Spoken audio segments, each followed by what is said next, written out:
You ever have one of those mornings where you wake up thinking it's just another ordinary day, and then by noon, you're staring down a storm that could swallow everything you know, and somehow, a dog becomes the hero you never expected? That's exactly what happened last September in a little town called Bayou Creek, Louisiana.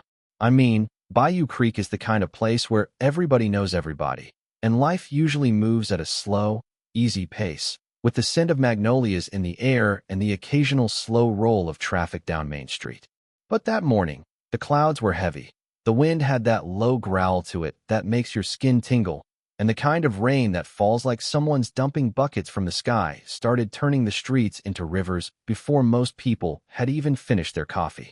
And I swear, nobody could have predicted that the dog who lives down the block from Mrs. Harper would end up being the reason an elderly couple would walk away from a day that could have ended in tragedy.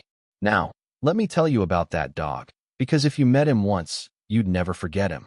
His name's Baxter, a Newfoundland mix, and he's one of those dogs that looks like he could swallow a small car in one gulp and then nap on top of it like it's nothing. But there's this softness in his eyes that makes you realize he's just as gentle as he is big. And if he wasn't wagging his tail and drooling all over the place, you'd almost forget he's got the kind of muscle and strength that makes him capable of things most humans wouldn't even dream of. Baxter had been living with the Carters for a few years, and everyone in the neighborhood knew him as the friendly giant. He'd chase kids on scooters, float lazily in the creek, and if you left a plate of food unattended, well, he'd claim it like it was his birthright. But nobody had ever seen him act like this before. Meanwhile, a few blocks away, there's Mr. and Mrs. Douglas, both in their late 70s. They've lived in Bayou Creek their entire lives, and they know these streets like the back of their wrinkled hands. They're the kind of couple who wave to every neighbor, who have stories about the old days for anyone who'll listen, and who wouldn't dream of leaving their little bungalow even when the weather turns sour. On this particular morning, they decided to run a quick errand, heading down to the corner store to grab some essentials. The streets were already slick, puddles forming faster than you could walk through them. But they figured, hey, we've been through storms before. Nothing to worry about. They had their umbrella and a sense of stubbornness that only decades of small-town living can give you. But what they didn't realize was that the storm wasn't just any ordinary downpour. This one had been gathering strength upstream for hours, and by the time they reached their car, the first real surge of water was rolling down the streets like a current from a river, sneaking into curbs and low spots, and turning familiar pavement into something dangerous and unpredictable. Now here's where things start to get tense.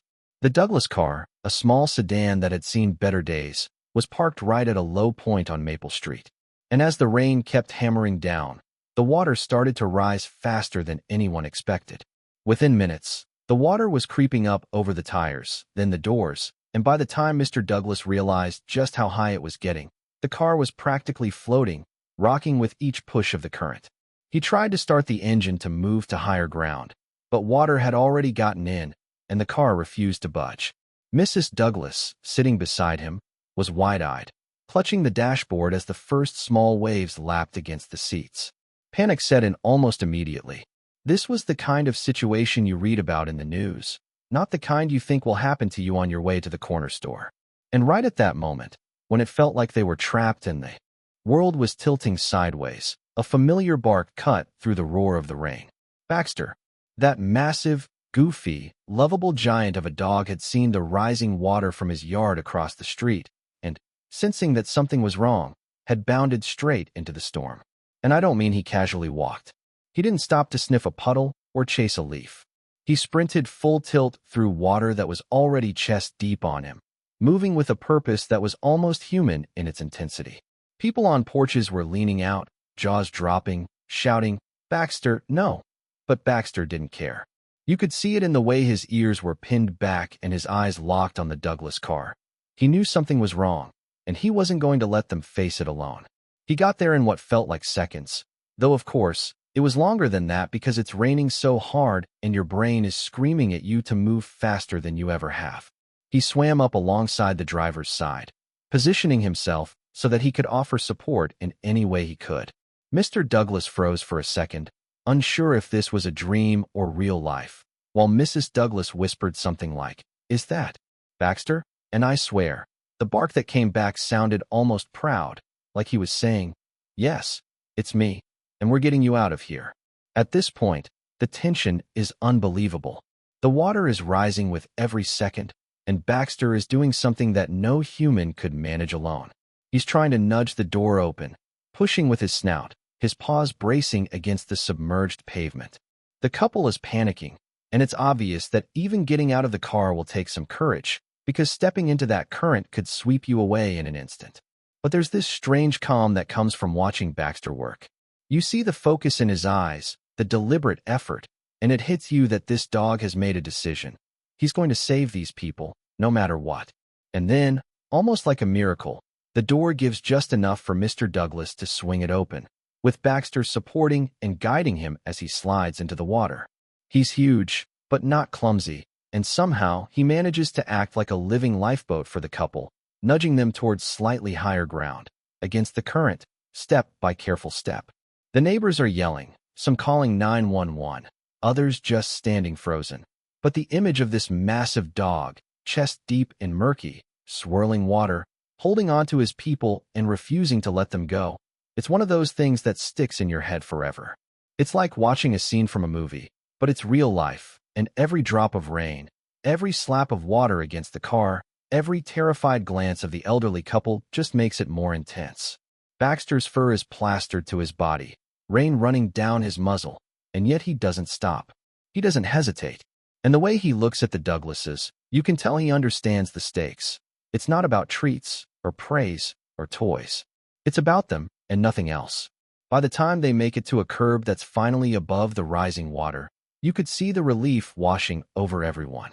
Mr. Douglas is soaked to the bone, breathing hard, muttering things like, "I can't believe that dog," while Mrs. Douglas is hugging Baxter like he's family, which of course, he is, now more than ever. And Baxter, exhausted but triumphant, finally allows himself to shake off the water, sending a torrent onto anyone standing nearby, looking at them as if to say, "All in a day's work, folks." You can't help but laugh a little at the absurdity. The dog who looks like he should be napping on the couch has just pulled off a rescue in the middle of a hurricane-level flood. It's funny and terrifying and inspiring all at once. And that's where I'll leave it for now, because the rest of the story, the part where things get even more intense, where the flood pushes back harder, and where Baxter's heroism really shines through, well, that's a story for the next part. But I promise you, by the end, you're going to feel like you've been on the water with him, heart in your throat, praying that everyone makes it out alive. The moment Baxter nudged the Douglases onto higher ground, I thought maybe, just maybe, the worst was over. I mean, who wouldn't? They were alive, dry land was under their feet, or at least, barely under them, and Baxter was trotting proudly beside them, shaking water like a miniature waterfall with every movement. But that's when the real challenge hit, because the storm wasn't finished yet. Not even close. Bayou Creek doesn't just flood, it transforms. Streets become rivers, yards become lakes, and in minutes, what seemed like small puddles turn into roaring torrents capable of swallowing cars, trees, even houses if the water's high enough. And as we watched from the porch across the street, our jaws dropped. The creek had spilled over its banks completely, and the water was moving faster than anything I'd ever seen, carrying debris, branches, and who knows what else like it was nothing. Baxter, though, didn't hesitate. He paused only for a split second, head cocked, nostrils flaring, taking in the scene, the couple's shaky footing, the current rushing past. And then, just like that, he plunged back in. And let me tell you, watching him go, it was like time slowed down. You could see the way each powerful stroke of his paws cut through the water, the way his chest and shoulders flexed as he fought against the pull, the way his eyes never left the Douglases. Every instinct in him, honed by years of swimming in creeks, ponds, and even the occasional impromptu backyard rescue, was laser-focused on getting them to safety. And I swear, at that moment, it didn't matter that he was wet, cold, or exhausted. Baxter was pure determination in motion. The Douglases, soaked and shaking, were trying to keep up, and it was obvious they were terrified. Mrs. Douglas was holding on to her husband like a lifeline, and Mr. Douglas was squinting against the rain, yelling, "Baxter, come on, boy, we're right here." But of course, Baxter wasn't just following commands. He was leading, guiding them toward the safest path through the chaos, nudging them around submerged obstacles, barking when debris floated too close, and occasionally pausing just long enough to make sure they were okay before pushing ahead. It's the kind of thing that makes your chest tighten, the kind of bravery that doesn't feel human at all. It feels mythic, like watching a hero swim through legend. And then, of course, there was the moment that made my heart stop. A branch, huge, waterlogged, and deadly, was barreling toward them, caught in the current. The Douglases didn't see it, too focused on keeping their footing, and I thought for sure we were going to lose one of them, or worse. But Baxter, in a split-second decision that you couldn't even teach, pushed himself between the branch and the couple, using his massive body to block it, rolling it aside with sheer muscle and instinct. He barked, I swear, as if saying, "Not today, you're not getting them." And the branch, which could have cracked a car door or worse, floated past harmlessly, leaving us all gaping and wondering if that dog had somehow absorbed the courage of every lifeguard, firefighter, and rescuer who ever existed. That's when the current really decided to test them. The water was rising fast, carrying more debris, and the Douglases were slipping on unseen pavement beneath. Mr. Douglas made a sudden lunge for a piece of floating wood, lost his balance, and went under for a terrifying second. I remember thinking, "Oh my God, that's it, he's gone." But Baxter reacted instantly, paddling hard, swimming underneath, and gently nudging him back up. It was gentle, considering the size and strength of this dog. He wasn't just shoving him around. He was guiding him like someone would guide a scared child through a deep puddle. And Mrs. Douglas? She was holding onto Baxter's fur at one point like it was a rope, hanging on for dear life, yelling, "I knew you'd come, boy." And I couldn't help but laugh through my own nerves because, honestly, who yells encouragement at a dog like that in a hurricane-level flood? Only in Bayou Creek, I guess. Meanwhile, the storm continued to rage, and it was getting worse. Trees groaned, wind howled, and water was now hitting chest level on the Douglases. I could see Baxter's muscles quivering with fatigue, his coat matted and heavy, water sliding off his enormous paws as he pushed forward. He paused for a heartbeat, shaking his head, and I swear it looked like he was thinking, "You two better hang on, we're almost there." And somehow, against odds that would have made most humans give up, he found the path. Higher ground, a little patch of street just above the surge, enough that they could finally rest. They collapsed onto it, coughing, spluttering, shivering, but alive. And Baxter? He shook off the water again, splattering everyone around him, and then just sat there, chest heaving, looking ridiculously proud of himself like, "I told you, I got this." But the story wasn't done yet. In floods like this, nothing happens in isolation.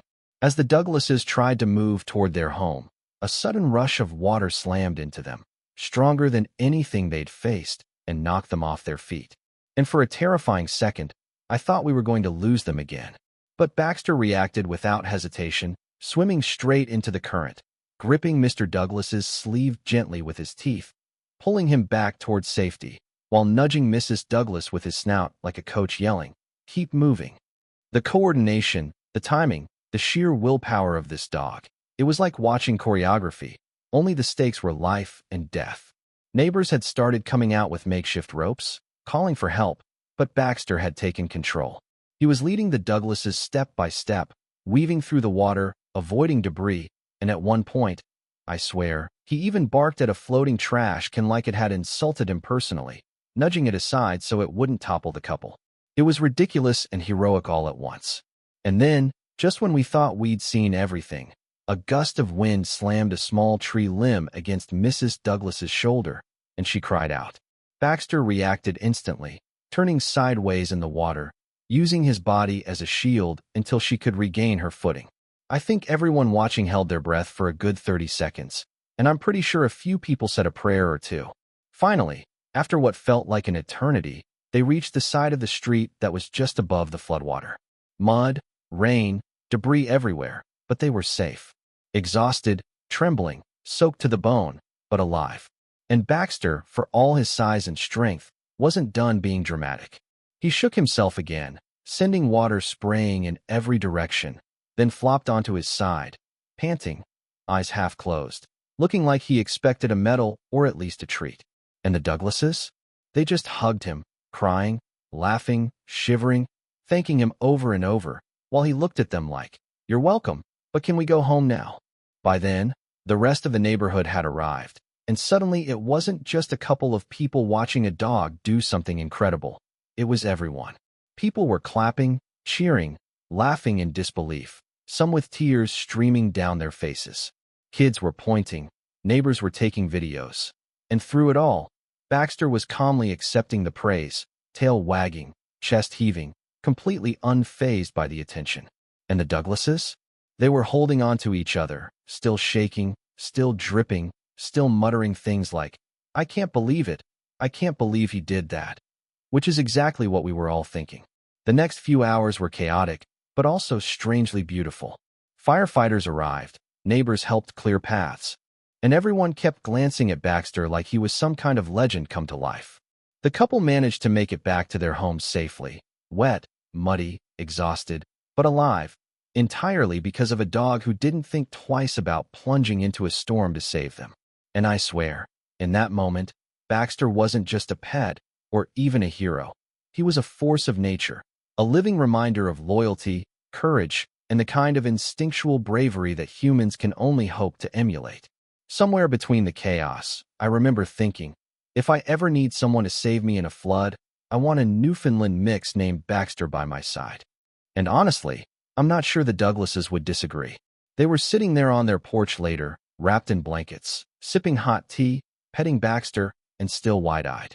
You could see it in their expressions, the realization that the ordinary, slow-moving life they knew had intersected with something extraordinary, and that it had come in the form of a dog who simply refused to let them go. By the end of that day, Baxter had cemented himself as a legend in Bayou Creek. People were telling the story at every corner, on every porch, and over every fence. And while it sounds like something out of a movie, it's 100% real, because sometimes the most powerful heroes have 4 legs, fur, and a wagging tail, and sometimes all it takes to survive is one dog who refuses to give up on the people he loves. And yet, even with all that heroism, there were those small, quiet moments that really hit home. Like when Baxter curled up next to Mr. Douglas, resting his head on his lap, and the old man whispered, "You're a good boy, Baxter, the best I've ever known." Or when Mrs. Douglas leaned against him, tears streaming, and said, "I think you just saved our lives, and I'll never forget it." In those moments, you realize it's not just about the action, the adrenaline, the storm. It's about the connection, the trust, the unspoken bond that made all of this possible. By the time the rain finally started to ease, and the sun peeked through the battered clouds like it was apologizing for all the chaos, Bayou Creek felt different. Streets that had been raging rivers were now slow-moving streams. Yards were muddy ponds, and the smell of wet earth mixed with fallen leaves hung heavy in the air. But the thing that really stuck with everyone wasn't the mess or the destruction. It was Baxter. That goofy, enormous, heroic Newfoundland mix. He was still sitting there in the shallow mud, formatted, paws caked with debris, tongue lolling out like nothing had happened, and yet you could feel the weight of everything he had done. People kept walking by, stopping, pointing, shaking their heads, whispering, "Did you see what he did?" And every time, Baxter just looked up at them like, "Yep, I did." So what's next? The Douglases were finally back in their home, towels around their shoulders, blankets draped over their knees, still shivering, still wide-eyed, still muttering over and over how lucky they were. And Baxter? He curled up beside them like nothing had changed, letting them pet him, whispering to him, apologizing to him almost, as if they couldn't believe the magnitude of what had just happened.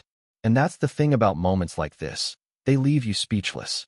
You realize how fragile life is, how quickly the ordinary can turn into something extraordinary, and how a single act of courage from a creature you might have dismissed as just a big, silly dog can change everything. The story didn't stay quiet for long. By late afternoon, neighbors were talking, news crews had started arriving, and social media was lighting up with videos and photos of Baxter guiding the Douglases through the flood. People were calling him a hero, a miracle dog, a legend of Bayou Creek. And while all the attention was amusing, Baxter had no idea he was famous. After all, it was the small moments that mattered the most. Like when he nudged Mr. Douglas's hand, reminding him, almost gently, that he'd been through something terrifying and that he was still there, still loyal, still dependable. Or when Mrs. Douglas leaned into him, tears streaming, whispering thanks that no words could fully express.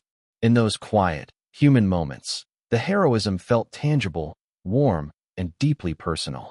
Baxter's story spread beyond Bayou Creek quickly. Animal rescue groups reached out, reporters wanted interviews, and people from other states sent messages praising the dog's bravery. And yet, in the Carters' living room, watching their dog sleep off the day's adventure, it all felt normal. Because Baxter didn't do it for fame or recognition. He did it because it mattered to him. Because he saw people in danger and he couldn't turn away. And that's what makes a hero, not applause or awards, but the willingness to step into the storm, even when it terrifies you, even when the odds seem impossible. The Douglases made a point of visiting Baxter every day after that, bringing treats, hugs, and endless gratitude. They told stories to their neighbors, to anyone who would listen, about the moments that really scared them, about the instant they realized they were not alone, and how the strength of a dog literally saved their lives. And each time, Baxter would sit there, ears perked, tail thumping lazily, looking every bit like he was modestly accepting a thank you he didn't need. And honestly, it made you think, how often do we underestimate the loyalty and courage that animals are capable of? How often do we forget that sometimes the ones who save us don't even speak our language, but their actions are louder than words ever could be? There's a funny part of the story too, one that everyone still laughs about when retelling it. After all the chaos, once the Douglases were safe and the flood had calmed a bit, Baxter decided to climb onto the hood of their car. Yes, the very car that nearly drowned them, and just sit there, like he owned it. And when Mr. Douglas tried to shoo him off, Baxter barked, wagged his tail, and clearly indicated, in dog logic, that this was his victory perch. People who were still watching the flood from their porches couldn't stop laughing. And in a way, it was perfect. After all the fear, all the adrenaline, all the life or death moments, here was Baxter reminding everyone that courage doesn't have to be solemn all the time. It can be playful, goofy, and yet still deeply meaningful. As the days went on, Bayou Creek returned to its slow pace. The streets drained, yards dried, and the storm became a memory. But for the Douglases, for Baxter, and for everyone who witnessed it, that day remained unforgettable.